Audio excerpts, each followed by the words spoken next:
Rocky. Bullwinkle! Yes, folks, that blast from the past, it's time for fun with Bullwinkle, Rocky, and friends. Oh, boy, do we have a great show for you today. We do. You should know, Bullwinkle. You're in it. Oh, yeah. The magically unauthorized misadventures of Rocky and Bullwinkle and friends. Look at these pictures, Bullwinkle. I just got them texted to me by our carpenter. Oh, let's see. Will you look there at our beautiful new front door? No kidding, Rock. Our carpenter sure knows how to make an entrance. And now, here's something we hope you really like. A thunder of jets in an open sky, a streak of gray, and a cheerful... Hi, everybody. Hi, Rocky. A loop, a whirl, a vertical climb, and once again, you know it's time for... the magically unauthorized misadventures of Rocky and Bullwinkle. Starring that supersonic speedster, Rocket J. Squirrel, and his pal, Bullwinkle J. Moose. This is a loaded question, but what you thinking, Bullwinkle? Which is why I Why you what? always start sentences in the middle. Along with a host of others. Yes, friends, we begin this year's holiday tale of woe and treachery right here in Frostbite Falls with those bulwark defenders of good, Bullwinkle J. Moose and Rocket J. Squirrel, simply known as... Bah! No, this little black sheep, Boris. Wait, you two aren't Rocky and Bullwinkle. Allow me to introduce myself. Boris Badenov, world's greatest no-goodnik and schnook, at your service, and this is Natasha Fatale. Hello, darling. I know who you two are. But they might not know. It's not always about you, darling.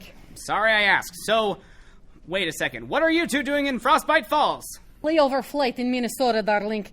What better time to kill Moose and Squirrel? You said it, Natasha. Oh dear. Come, Boris, we must get ready. A few blocks away, our heroes Bullwinkle and Rocky gather around their living room. Golly, Bullwinkle, we are just now finally having time to set up our Christmas decorations. Come to think of it, Rock, this is a great time to maybe do a look-see at some of those burning questions of our next Mr. Know-It-All segment. Oof. Oh, that's a big bag of mail. I know. Look at all these chestnuts right here. Bullwinkle holds up a large sack of mail, throwing the bag atop the fireplace. Note to our audience, the fireplace is on fire. Hokey smokes, literally! You set a bag of mail on fire! Whoops, note to self. Don't set chestnuts on an open fire. Hokey smokes, Bullwinkle, you're right. These are the real questions. Look at this one here. Well, this email here is from... Caleb. And they said... Well, I'll start it off. Dear Mr. Know-It-All. Wheel. If it isn't autocorrect, must have been written on their phone. Let's try that again. They say... Wheel. If it isn't Christmas time, coming up again. Maybe you should teach how to do Christmas the Mr. Know-It-All way. Oh, and also maybe talk about your favorite things. Golly, that sounds like a great idea. Caleb goes on to say... Let me tell you about my favorite things. My favorite things are eating my family and not using commas. Much like the writer of this show. Gee, thanks for the letter, Caleb. That's right. So, I suppose the first thing we should do is get our Christmas lights out for our tree and make the lights all work. I have all our decorations out and brought our lights to us right here. Just gotta plug them in and... Oh, my stars and garters! Yes, the electricity for the whole house went out right as Rocky had plugged in the light strand. We need to call an electrician, Bullwinkle. Man, they're pretty good. I didn't call an electrician. Rocky and Bullwinkle opened the door to see... Did I hear that you need an electrician, buddy? You must be mind readers, too. And yet with you, that's no challenge, am I right? It's like you get me. That voice. Where have I heard that voice? So what can we do for you? No, what can we do for you, buddy? Allows me to introduce myself. It's gonna hurts. And this is my assistant, Giga what? Giga what? Giga no, Giga what? Well, that's what I just asked. Look, you need electrician or not, buddy? What are your qualifications, Mr. Hertz? Everybody has van, yes? So look at our van, buddy? The plucky squirrel narrowed his eyes, and outside in the driveway is a large and colorful van, which says in big, large yellow letters... It's gonna Hertz, best electrician in all of Minnesota. See van tagline, buddy? Says, let us remove your shorts. Check your box too, darling. Thought this was a children's show. Whatever you think, Moose. Look, you need help or not, eh, buddy? I guess so. In no time, Boris and Natasha, Is Gonna Hurts and Gigawatt were looking at Rocky and Bullwinkle's electrical box, while in the living room, Bullwinkle and Rocky waited for further instruction, if any. Oh, Boris, cutting their power is a clever move to infiltrate domicile of Moose and Squirrel. You said it, Poopsie. Okay, Squirrel, eh? Buddy, what are we gonna do? We're gonna flip switch and then you plug in light strand, okay? Eh, buddy? Okay. But what is plan, Boris? Simple, Natasha. We're gonna flip switch like this. We're gonna tell Squirrel and Moose to plug in Christmas light. And then that? Then poof! Cooks, Moose and Squirrel. Get ready for large Christmas feast, Natasha. Oh, Boris, what a no-good, rotten plan. Don't I know it? Okay, Squirrel, buddy, go ahead and plug it in, eh? With Boris already flipping the switch on the electrical box and Rocky and Bullwinkle lean forward to plug in the lights, is this the end of our heroes, or, does this turn off the lights on our valiant heroes? Okay, that was funny.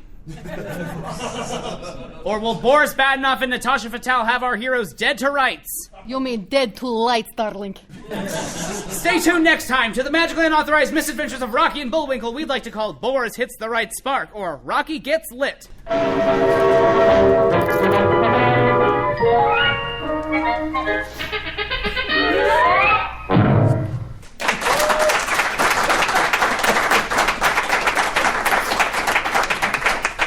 And now for a new bit that we hope is a real smash, Dudley's Day. Hello, everybody. Dudley Do-Right of the Mounties here for a new segment we'll call Dudley's Day, where we follow me around, or... Oh dear, seems like we don't have the budget for you, yes, you, dear audience members, to follow me around with camera equipment for the whole day. So, as my horse named Horse just said, we'll just tell you about my day instead. First, I woke up at the crack of dawn, because that is what any tried and true Mounties do. I rhymed. And then I had a hearty breakfast, read the morning paper, and proceeded to get ready for the day by taking a shower and brushing my teeth. And don't forget about flossing. I say, Do-Right, this is literally just you talking about your day. Ah, yes, but did we fill time? I guess so. Well, very well then. My job here is done, and done well. Good job, me. Oh, for heaven's sake, what did your horse say, Do-Right? He said, and now for something more of the same. A thunder of jets in an open sky, a streak of gray and a cheerful... Hi, everybody! Hi, Rocky. A loop, a whirl, a vertical climb, and once again, you know it's time for... The magically unauthorized misadventures of Rocky and Bullwinkle. Starring that supersonic speedster, Rocket J. Squirrel, and his pal Bullwinkle J. Moose. Golly, Bullwinkle, our heating bill this month is sky high. It is? Yeah, and now our landlord wants to come by. Well, tell him any time should be fine. Tell him our door is always open. Along with a host of others. You may remember previously, Boris and Natasha had a plan to kill our podcast heroes Rocky and Bullwinkle as they were setting up their Christmas decorations, dressing up like an electrician named It's Gonna Hurts. Hello, eh, buddy? Gigawatts. Charmed, I'm sure. The evil former spies in disguise rigged our plucky duo's electrical box to blow to whoever utilized the living room electrical outlet. Looks like Goody Moose and Squirrel will find out how incompetent I am as an electrician. Yes, they will be shocked, darling. Okay, Squirrel, you plug in now, eh, buddy? Eh? Right as Rocky and Bullwinkle lean forward to plug the Christmas lights in, Uh-oh! it's when Bullwinkle remembered. Great oogly moogly rock! I forgot about Grandmama's cookie recipe! I left it in the oven! But as he tried to hurry in the process, he tripped over the Christmas light stand, tangling himself all up.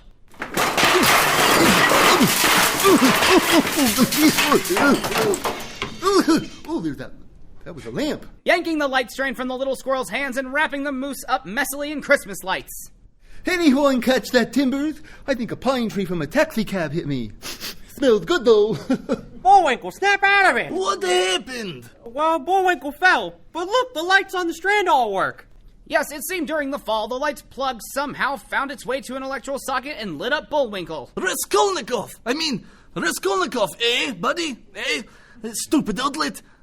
Buddy, you had to do is plug it in, like here, like this. Boris, I mean, it's gonna... Don't do that. What? Oh, phooey. The electricity then went out. Moments later, after regrouping, the quartet met back down at the electrical box. So why did our electricity go out this time, Mr. Hertz? Yeah. Oh, my head. Look like you have a short here caused by this, buddy? Found here behind the electrical box. Boris held up a strange device. Ooh. Hokey smokes, what does that do? Do any of you know what you call something that doesn't have mess, buddy? I'm not sure. Well, certainly not Catholic. Well, see as you stay here as we do routine scan to find out what this is, buddy? Leaving Rocky and Bullwinkle with the electrical box, Boris and Natasha snuck away. Boris, what does that really do? I don't know. Found it in my disguise kit. Looks good, no? Boris and Natasha were relieved to be out of earshot of our plucky podcast heroes. What if we can't find other way to cleverly kill Moose and Squirrel, darling? First, it means Writer ran out of ideas. Second, it means we use old-fashioned way. You mean blow them up? Yes, we blow them up, Natasha. Oh, looky, Writer out of ideas, so we blow them up. Oh, goody, I get dynamite. As the two no-goodniks began to get dynamite out of their van, meanwhile, back in the house, Golly, do you hear that? What? the plucky squirrel's hearing was on point. As Rocky and Bullwinkle rushed upstairs, there was electricians as Gunnar Hertz and Gigawatt being chased around by mockingbirds. Hokey smokes, there's 2,000 of them. And they seem to be after that there device, too. Yes, the little device that is still in Boris's pocket seemed to attract every mockingbird around the great state of Minnesota and to the house of Bullwinkle and Rocky, and were chasing the spies in disguise around. Ah! Oh, they're so rude, Boris. They don't call them mockingbirds for nothing. Up and down the lawn they went. Inside the house, outside the house, falling over and into Rocky and Bullwinkle's tubs of Christmas decorations, which got stuck on their disguises. And in no time, the duo shed their disguises, and in the process, all the decorations that were stuck on said disguises. Boris and Natasha jumped into their van, driving away, being chased by all those mockingbirds. And you were bad electricians, too. But Bullwinkle, you ain't a mockingbird. Oh, 'tis true, Rocky, old buddy. But there is good news, though. Well, what's that? We don't have to set up for Christmas anymore. Those bad electricians did it better than we ever could. Yes, as Rocky looked around his house, all the Christmas decorations were set up perfectly. What a coincidence and not at all impossible. Looks like things just worked out just in time for Christmas, too, except for, Except what, Bullwinkle? Well, I was in there thinking, Rock. I'd never seen that many mockingbirds before. Over 2,000 of them. Would that be a gaggle? I don't know. What would it be? Oh, wait, I have it. 2 kilo mockingbirds.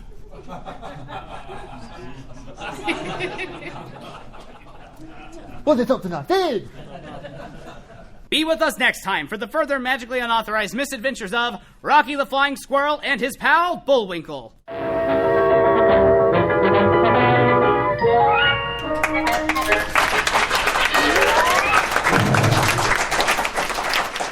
Our show tonight featured the wonderful talents of Seamus Talty, Samantha Stark, Shane Stefanchik, Joe Morales, Nick Arganbright, and I'm your narrator, Dallas Ray. Thanks for listening and Merry Christmas. And also thanks for Taylor and all of you guys. You guys are great. Thank you. Well, it looks like our time is just about to run out. Just enough left to tell 'em, Rock, to subscribe to our show. That's right. If you subscribe to our show, it not only helps us, but puts an episode fresh from us right to you. Well, into your podcast app at least, or whatever you do to listen to this show.